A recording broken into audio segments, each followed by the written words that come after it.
Recruitment in 360 degrees. Referees play a key role in the recruitment process. Speaking with direct reports when hiring for a manager role and with colleagues when hiring for an individual contributor could help to clarify whether candidates are the right fit. By Jessica Muddett. This article has been edited for audio purposes. Article begins. Employers traditionally seek top-down references during the recruitment process to help determine whether a candidate has the right skills and credentials for a particular role.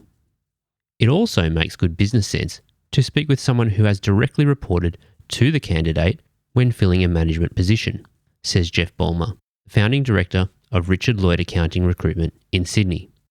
This bottom-up approach may offer insight into how well a candidate could manage a team. Some people can make themselves sound pretty amazing in an interview, says Balmer. What you need is the full 360-degree view of the person. Getting a junior reference is a valid part of doing your due diligence. Balmer finds it useful to ask a junior referee how responsive their team was to the candidate's management approach and what they learned from them as a leader or mentor. You could ask them to describe the candidate's coaching skills or how they cultivated cohesion among a hybrid team. Another great question is whether the person looks up to them as someone they would like to be, he says. Darren Banfield, managing director of Melbourne-based recruitment firm Lawson Delaney, says he would be hesitant to contact someone more junior than the candidate for a reference.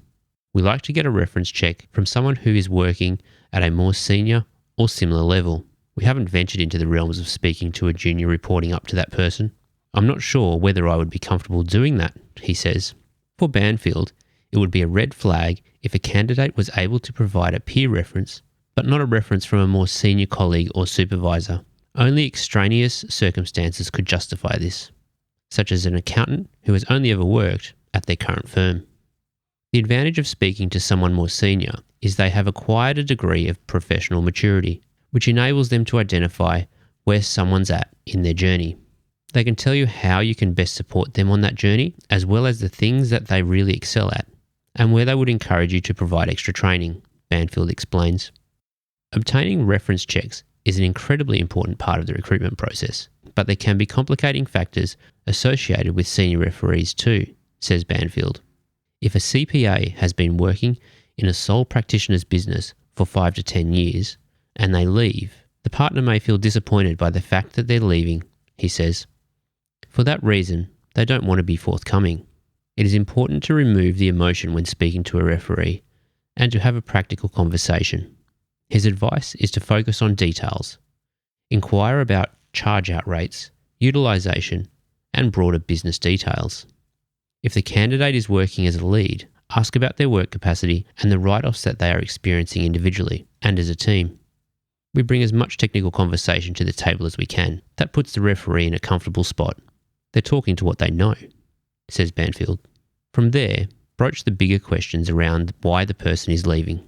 For instance, does the referee understand the reasons for the candidate's departure, even if they feel disappointed after investing in their training and development? This could be inflammatory, so it's important to interpret their intent without getting caught up in any unconscious bias that might exist in that relationship, says Banfield.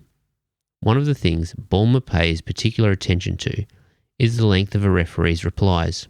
Short answers may present a red flag because they suggest a reluctance to say something positive. Sometimes, though, it is simply due to having a less extroverted personality. We'll often probe the referee a bit further, says Balmer. If they tell me that the candidate is great, I'll ask them to explain why they think that. If they say that the candidate has weak communication skills, for example, I will ask whether their skills improved or got worse. Balmer's goal is to find out whether his impression of the candidate matches what the referee says about them.